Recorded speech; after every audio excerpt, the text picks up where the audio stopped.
As you work on your application to Penn, you might come across claims like the secret to getting into Penn, or the extracurriculars you need to get into Penn, or how my essay got me admitted to Penn. These claims are tricky because they sound promising, but more often than not, this advice will be filled with inaccurate information that can actually move you further away from putting together your best application. A lot of this advice might encourage you to present yourself as a certain type of person or student, and we don't want you to do that. We don't want you to become something or paint us a picture of someone you think we would admit. We want to get to know you, and we promise your application will be stronger when it's true to who you are. Here's the thing. If you're looking for guidance on your application to Penn, the best place to get information is from us, the people who actually discuss your application.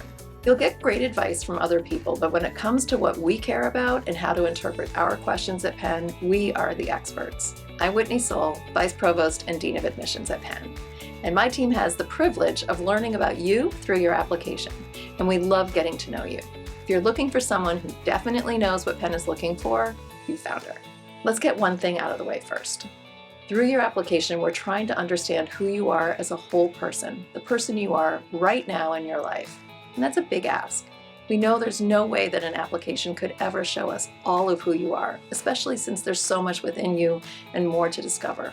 The application shows us representative parts of you, and you get to choose what to share with us. So what are the pieces we're trying to understand? We want to see what you're like as a learner. How do you like to learn? What has interested you so far? How have you challenged yourself within your environment? We also want to know how you spend two of your most important and finite resources, time and your energy. So that means we want to know what matters to you and what gives you a sense of purpose. What courses have you chosen? What gets your attention outside the classroom? These can be activities and pursuits that you choose for yourself, or they could be responsibilities you've taken on. How do these pieces connect? What is the overarching story you want to tell us about yourself? How did your sense of purpose motivate you to apply to Penn? How do you hope Penn will fuel that sense of purpose or help you discover deeper meaning? Your learning and growth isn't limited to academics. It's also shaped by the people and the environment around you and how you interact with them.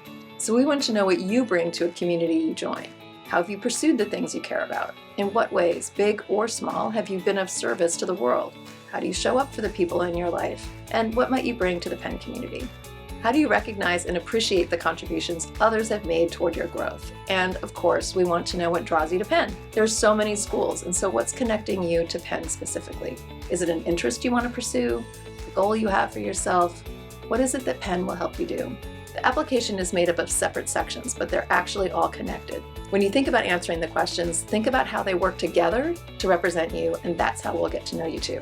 As you work on your application, I encourage you to return to Penn as your source for all things related to your Penn application. Whether it's joining an info session, cruising our website, watching our videos, following us on social media, connecting with an admission officer, I promise, the best and most reliable source of what Penn looks for is Penn.